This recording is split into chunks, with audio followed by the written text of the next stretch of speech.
ఇస్నాపూర్ వస్తుంది, పటంచెరు, ఇస్నాపూర్, ఆ తర్వాత సంగారెడ్డి, పెద్దాపూర్, సదాశివపేట్, ఆ తర్వాత బుదేరా, ఆ తర్వాత జహీరాబాద్.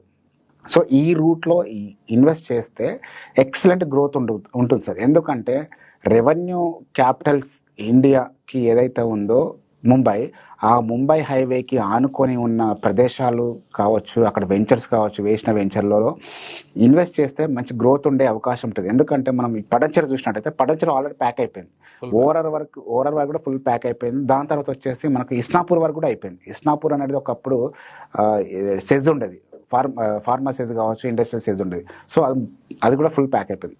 నెక్స్ట్ రుద్రారం దగ్గరలో మనకు రైట్ సైడ్ వెళ్తే తోషిబా వస్తుంది, లెఫ్ట్ సైడ్లో గీతం యూనివర్సిటీ, చాలా ఫేమస్ యూనివర్సిటీ గీతం యూనివర్సిటీ. ఒక సైడ్ చూస్తే మనకు తోషిబా ఉంది. సో ఇవన్నీ కూడా కస్టమర్లకి ఇన్వెస్ట్ చేయడానికి. ఎందుకంటే కస్టమర్లు ఎందుకు ఇన్వెస్ట్ చేయాలి అంటే జనాభా ఎక్కడుంటే అక్కడ ఇన్వెస్ట్ చేయాలి. సో ఇది ఏంటంటే మేజర్ రోడ్ అది. సో హైదరాబాద్కి నుంచి ముంబైకి వెళ్ళాలంటే రెవెన్యూ ఏది జరగాలన్నా కూడా ఇప్పుడు మనం చూస్తున్నాం. అంబానీ గారు ఎక్కడున్నారు, సినిమా స్టార్స్ ఎక్కడున్నారు, ముంబైలో. సో వీళ్ళంతా కూడా జర్నీ చేయాలంటే ఇదే రోడ్. మనం వెళ్ళాలన్నా వాళ్ళు రావాలన్నా కూడా హైదరాబాద్కి ఇదే రోడ్ యాక్సెస్.